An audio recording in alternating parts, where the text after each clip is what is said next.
Food delivery নিয়ে আমি বেশিরভাগ কথা বলি কেন এই বিষয়টিরও কিন্তু একটি কারণ আছে।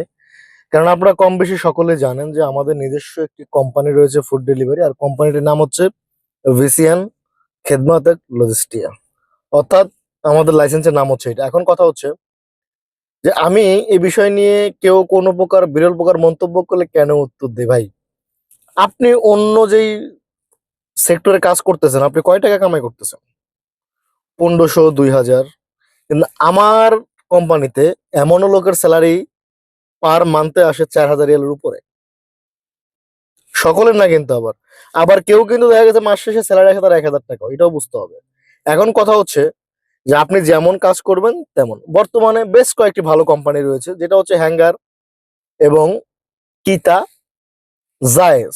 এই তিনটা কোম্পানি কিন্তু বর্তমানে বেস্ট ও ভালো, প্রপারলি রয়েছে। এখন আমার এখানে যেমন কোয়ান্টিটি হচ্ছে আপনার 2800 টাকা স্যালারি, 2 বছর পর পর আপডাউন টিকিট, ছুটি, থাকা দিচ্ছি, খানা নিজের, গাড়ি, তেল, মোবিল, ইন্টারনেট, এভরিথিং সবকিছু কোম্পানি বহন করতেছে আমাদের কোম্পানির তরফ থেকে। আপনার বেসিক স্যালারি হচ্ছে 2800, টার্গেট কিন্তু 450টা। অন্য কোম্পানি আরো কম দিচ্ছে, কিছু কোম্পানি আরো বেশি দিচ্ছে, আবার আমার এখানে বোনাসও আছে। আপনি টার্গেট ফিল আপ করলে পাচ্ছেন 200-250 টাকা, এবং আপনি যদি 550 তলব মানে সেক্ষেত্রে আপনি আরো 200 টাকা পাচ্ছেন। এরকম ক্যাটাগরি ভাগ করা আছে। তো আমি কেন বলছি, এই যে আমি এখন আপনাদেরকে একটা কোম্পানি শেয়ার করবো, যেটা হচ্ছে আপনারা আমার সামনে কিন্তু দেখতে পাচ্ছেন নুন কোম্পানির গাড়িগুলো। এই নুন কোম্পানি কিন্তু তারা ঘন্টা হিসাবে ডিউটি করায়। তারা কিন্তু আপনার কি বলে যে আমাদের মতো টার্গেটে কাজ করে না, তারা ঘন্টা হিসাবে কাজ করায়। এটা তো একটা বেসিক স্যালারি আছে। দেখেন, এরা কিন্তু প্রত্যেকে কিন্তু ডিউটিতে আছে।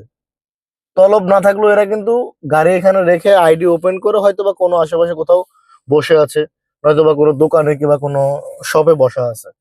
সব দিকে দেখেন নুন কোম্পানি। এবং রাস্তায় আপনি দেখবেন যে বর্তমানে নুন কোম্পানির গাড়ি আগে দেখা যেত বেশি, এখন কিন্তু কম দেখা যায়, কারণ এরা এখন চিপা চাপায় বসে থাকে। এই কারণে বসে থাকে ওই যে তাদের ঘন্টায় ডিউটি। আর টার্গেটের কাজ হলেও বেশিরভাগ হ্যাঙ্গারে আর হচ্ছে জায়াজে। আপনার কিটা কিংবা নুন দুইটাতে কিন্তু ঘন্টা হিসাবে ডিউটি হয়তো। যেমন আমাদের কিটাতে আমরা দিচ্ছি 10 ঘন্টা ডিউটি, বেসিক স্যালারি 2500, থাকা দিচ্ছি, খানা নিজের, 2 বছর পর পর আপডাউন টিকিট, ছুটি। কিন্তু কাফালা হইতে হইলে অবশ্যই আপনার 3 মাসের ইকামা ভ্যালিড থাকতে হবে। প্রথম কাফালা কোম্পানি দিবে, লাইসেন্স নিজেকে অবশ্যই করতে হবে। অর্থাৎ আপনার লাইসেন্স আপনিই মাসুল। কাফালা কোম্পানি মাসুল প্রথম কাফালা, যদি আপনার ইকামা 3 মাস ভ্যালিড থাকে। তো প্রিয় প্রবাসী বন্ধুরা, যে যেখানে কিবা যারা ফুড ডেলিভারিতে কাজ করতে চান অবশ্যই আমাদের সঙ্গে যোগাযোগ করবেন। ইনশাআল্লাহ চেষ্টা করব কাফালা সহ আমাদের এখানে কাজ করা। আর কাফালা ছাড়া আমাদের এখানে কোনো কাজ নেই। কারণ কাফালা ছাড়া আমাদের এখানে কাজ এই কারণে নাই, কাফালা ছাড়া আইডি হয় না। তো এটাই হচ্ছে মূল কারণ। যারা বলেন যে ফুড ডেলিভারির বিষয় নিয়ে আমি একটু বেশি মাতামাতি কেন করি, তাদেরকে এটা। অনেকে আছেন কমেন্টে বলেন যে এত টাকা স্যালারি নাকি, এটা সেটা, মানুষকে ধোকা দেয়। ভাই, আপনি যে কচুটা জানেন না, সেই কচুটা নিয়ে কথা না বললেই বেটার।